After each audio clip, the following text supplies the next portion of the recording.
Police کے سامنے علم حق بلند کیا اور اپنا احتجاج ریکارڈ کیا، اور آسیہ ملونہ کے حوالے سے انہوں نے حکومت سے مطالبات کیے۔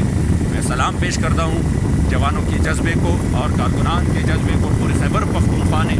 جس حالت میں آج حضور کی عزت و ناموس پر ماشاءاللہ یعنی جو اسیران تھے اور رہا ہو کر آئے تھے، ان کا جذبہ اور بھی الحمدللہ کافی زیادہ بڑھ چکا تھا، اور عالم کفر کو، قادیانی کو اور ان کے یاروں کو پیغام دے رہا تھا کہ تم چاہے جتنا بھی ظلم کر لو، تم یزیدیت کی انتہا کر لو، ہم حسینی بن کر انشاءاللہ تعالی میدان میں ہے اور رہیں گے۔ اور میں جتنی بھی اسیران تھے اور جتنی بھی کارکنان تھے جنہوں نے آج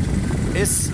عظیم ترین ریلی کو، جو کہ کئی سو پولیس کے درمیان انہوں نے اس کو کامیاب بنایا اور اپنی صدائے احتجاج بلند کی، میں سلام پیش کرتا ہوں اور پیغام دے رہا ہوں کہ واللہ تمہارے پاس گولیاں ختم ہو جائیں گے، تمہارے پاس شل ختم ہو جائیں گے، مگر عاشقان رسول کا جذبہ کبھی ٹھنڈا نہیں ہوگا۔ یہ تو قائدین نے کوئی اشارہ ہی نہیں دیا، جب قائدین اشارہ دیں گے انشاءاللہ تعالی پھر دیکھنا کہ حضور کے غلام کس طرح اپنے کریم آقا کے ساتھ عزت و اپنے کریم آقا کے عزت و ناموس پر اپنی جان نچاور کیسے کرتے ہیں۔ لبیک لبیک لبیک یا رسول اللہ صلی اللہ علیہ وسلم۔